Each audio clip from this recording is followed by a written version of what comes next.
Hello, good morning. I hope that you're all well. I'm a sleepyhead this morning. I stayed up till 2:30 stitching last night. And about 12:30 last night, or I should say the early hours of this morning, I posted a photograph of Jane Hart. And when I posted the photograph, this little house, the outline had been stitched, but it hadn't been filled in. And I stayed up filling in this sampler. She's such a lovely, fun stitch. Now you might ask, why am I stitching this little sampler on this big frame and on this big piece of linen? Well, this linen is Lakeside linen 5260, and it's a particularly lovely dye knot of vintage pecan butter. And Lakeside's very hard to get hold of, particularly in the UK, so I am making use of every little bit of this linen. And this is the third sampler that I've actually got out of this piece, and I hope to get quite a few more out of it. It's going to be quite some time till I get to the to the US, to be able to do any sort of linen shopping. So, talking about the colours of Jane Hart, these are the colours that I have provisionally chosen, and these colours may change. Now the garnet, the coral and the deep dusky rose and the green are fixed because I've stitched with them. They work, they match the back of the original. The other colours are my provisional choices, but when I actually come to stitch these colours, I will see how they work on the linen and how they look against the other colours.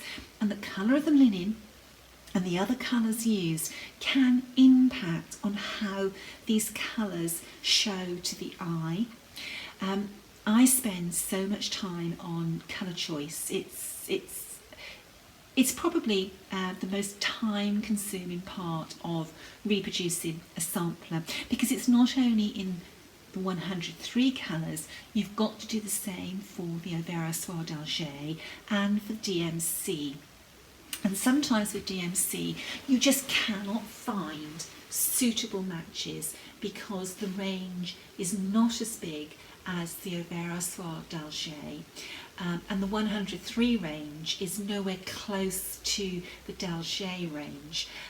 But each month or every few months, Access Commodities, the US distributors for 103, are bringing in more colours.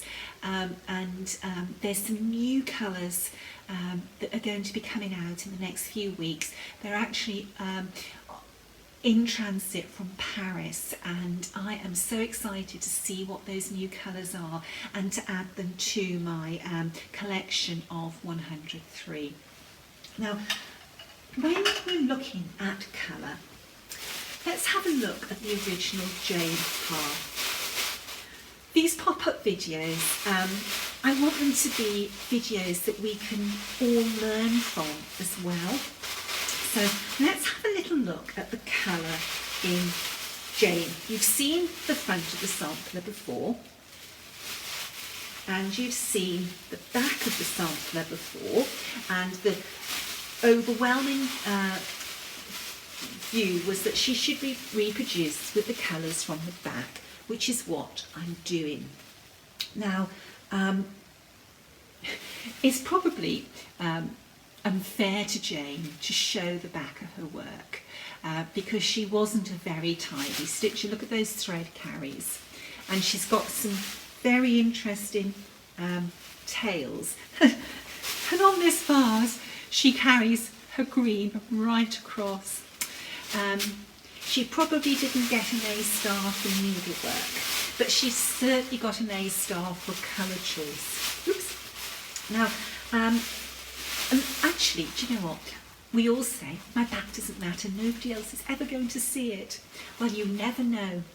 Your sampler in 100 years' time might be on YouTube with the back of the sampler being shown.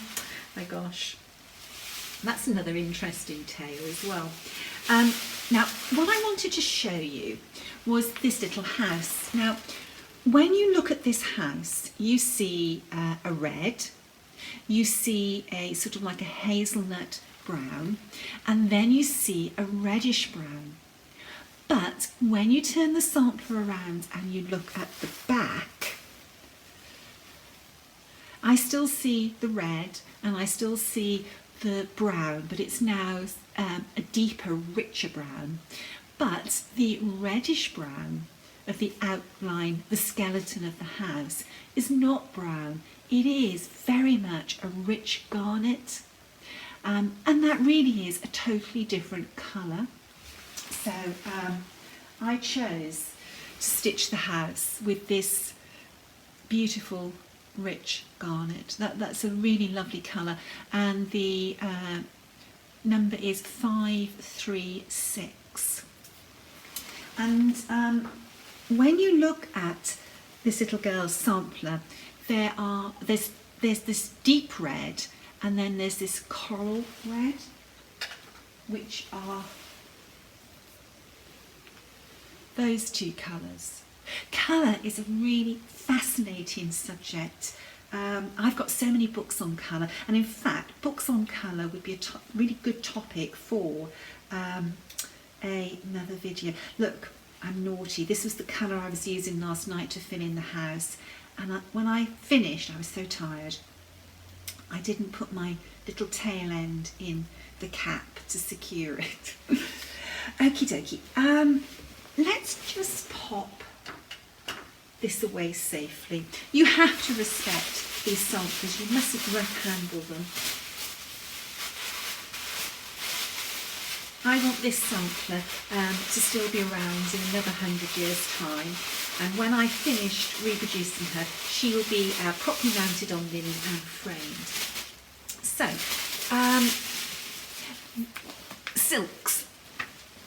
A question I've had about Overa Soie d'Alger and Overa Soie 103.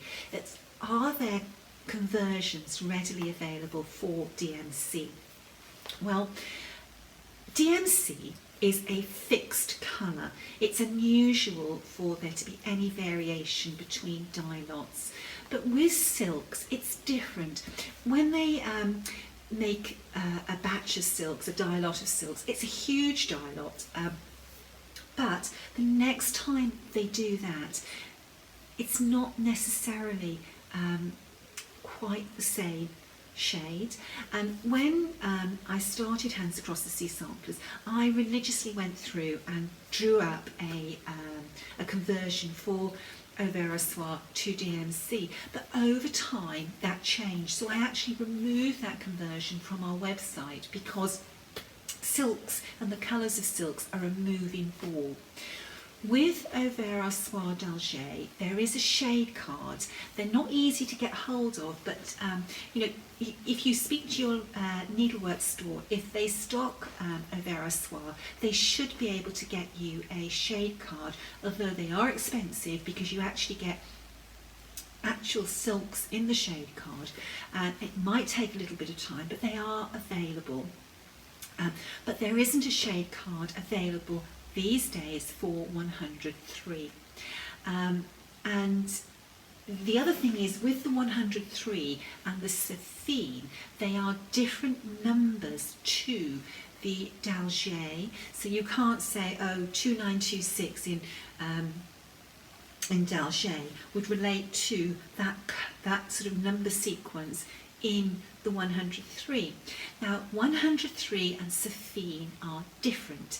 So if you had, for example, 022 in 103, in the Saphine, all you have to do is put a 2 in front of that number, and that gives you the matching colour in the different range. But all the colours in 103 don't necessarily have colours available in Saphine, and the other way around. Access Commodities I'm so grateful to them. They're working very, very hard to make more colours available in the 103 range, and in time there will be a much wider choice for us. And I know that at the moment there are new colours being shipped from Paris to the US, and I'm so excited to see what those colours are and to add them to my collection of 103. So I hope that in a few weeks' time I'll have some new colours, and when I do I'll show those in a video. The answer to the question, is there a conversion chart? I'm sorry, there isn't one that I know about. Another question I've been asked is, I would like to try silks and really don't know which ones to start with. Would you give me a few tips? Now, last year I did a video with Kathy Ray of Needle in a Haystack, and Kathy has this wonderful technical knowledge of floss and fabric.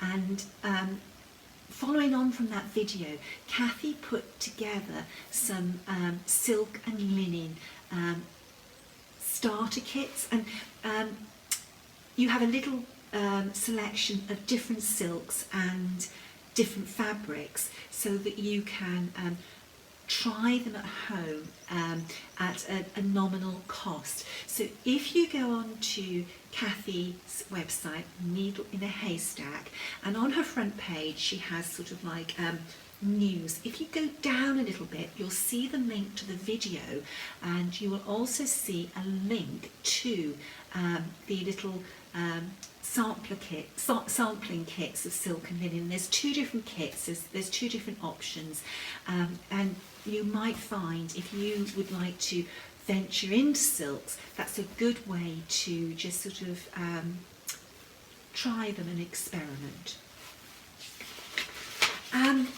The Jane Fiddist Stitch Along.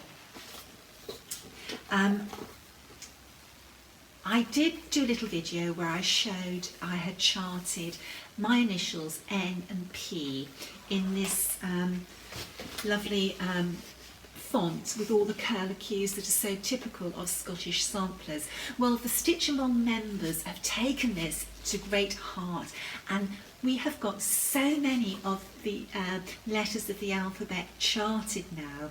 If you haven't joined the Facebook group for the Jane Fiddist Stitch Along, please come along. We are having great fun in this Stitch Along, doing our preparation for starting. And remember, we don't start until July the 4th. We're doing all our groundwork at the moment. Now, I did say that I would be making this sampler Ada friendly, and if you go to the group, you will find that I have recharted this satin stitched area into cross stitch.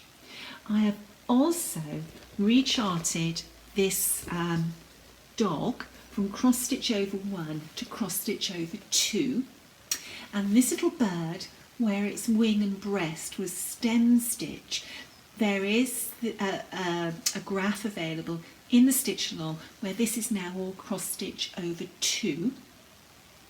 The turkey work lawn, you can just stitch that cross stitch over 2. You can see that in the existing graph.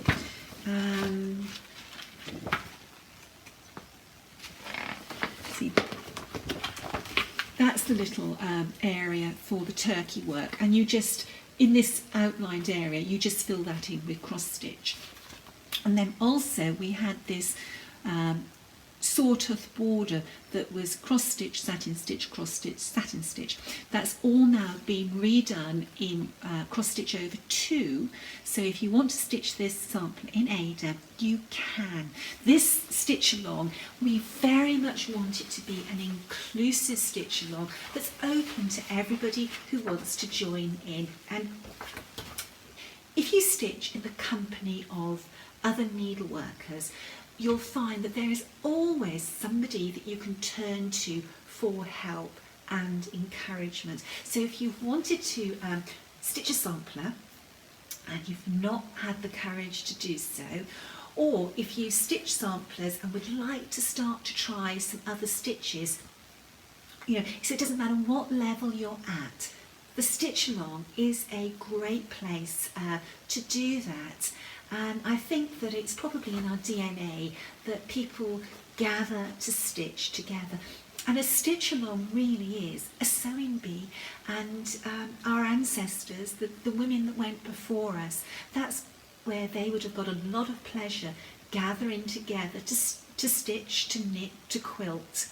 And men are welcome as well.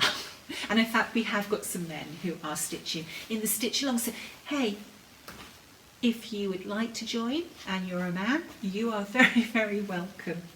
Now, what else have I got? Well, I've got 2 samplers here. I really want to say thank you to everybody who has purchased the download of Only One Rose. Been blown away by the response to this, and I've had so many emails and questions asking what did my husband think about it. He adored it, absolutely adored it, and he was so touched. Many years ago I stitched a very big sampler for my husband, and he has that by his favourite armchair that he settles down into to read and to listen to music and to watch his golf on the TV, and that sampler is always behind him. So he wants a spot now near that one for this one to hang. I'm waiting for the framer to open so I can get this into a frame, and I think the frame I'm going to go for this is going to be a really big chunky one that is quite thick but slopes down. I'll have to take it to the framers and play around with mouldings, but that's what I'm thinking for Only One Rose. So yeah. So anyway, thank you very much. These little gems, they've been so popular, and although our booklets are very important to us, we've decided that we will keep the little gems going even after lockdown has been lifted and this pandemic is over. We realise that there is a huge demand for these downloads, so we will continue with the little gems, and we're looking forward to sharing more with you. We've got some really great ideas about future ones. Okay, when I did the video last week about my favourite books, I got my books out and I put them on my desk in my study, and those books were heavy. And I couldn't carry them in one go, so I brought some in, and I forgot to go back for the others. And there was one that I really, really should have included because it's my second favourite book on samplers, and it's the Goodhart collection.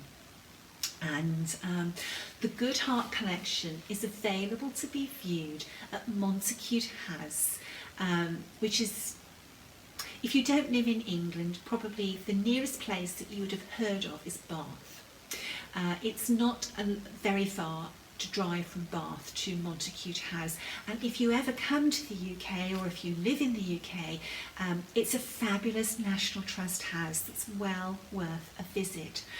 They don't have many of the samplers out at one time, but there is a room full of samplers, and they're very nicely displayed, and they're very well lit as well, and it really is worth a visit. This book is, let me put my glasses on. I've always got to put my glasses on. And in fact, I must remember to show you something as well. And I'll do that before I forget, because I have this dreadful habit of forgetting. If you take the cover off your Goodhart book, and there may be many of you have this book and you've never done that. Look what is inside. Isn't that lovely? So have a look and see what's on the inside of your cover. And let me put that back, because I must treat this book with great respect, because these books are hard to come by because it's out of print. Okay, let's put that back.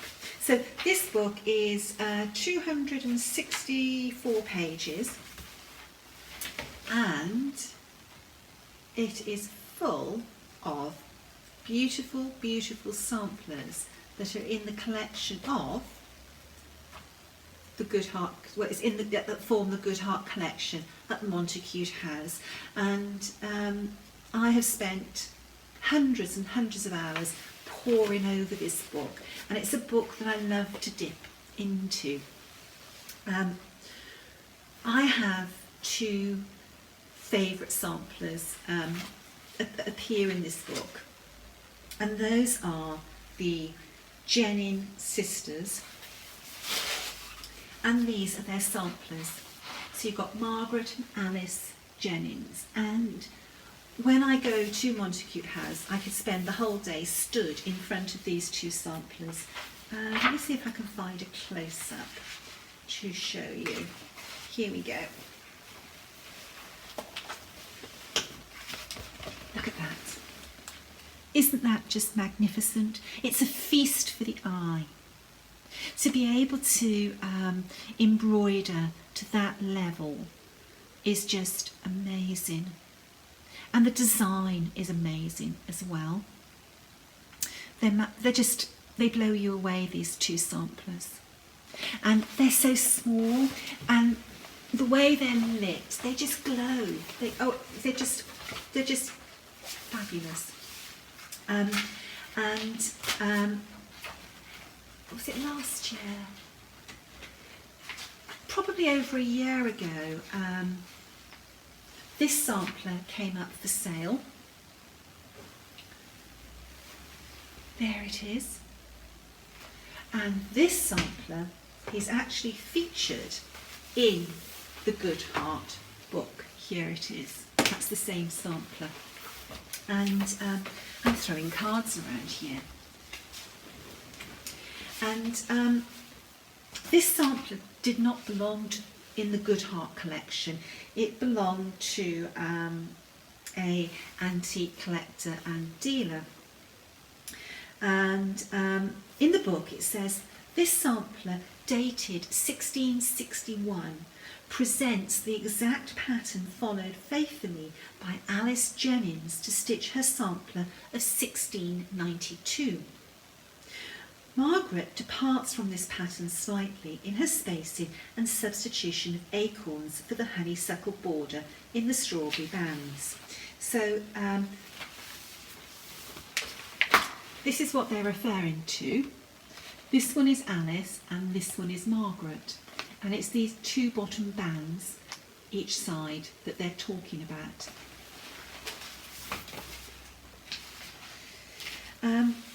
It is possible that this sampler was worked by the mother of the girls, so this sampler may have been worked by the mother of the girls, if they are sisters, or by their governess.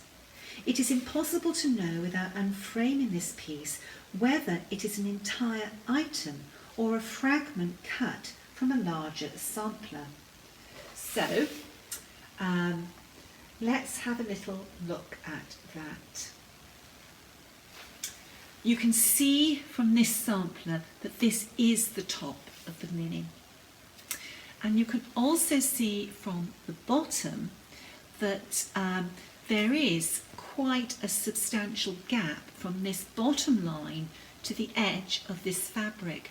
And it would be very unusual to see this sort of gap on a band sampler, especially when there's so much crammed in to the linen.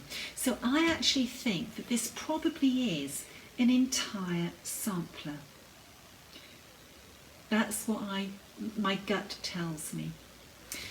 That is quite a big gap before there would be any stitching.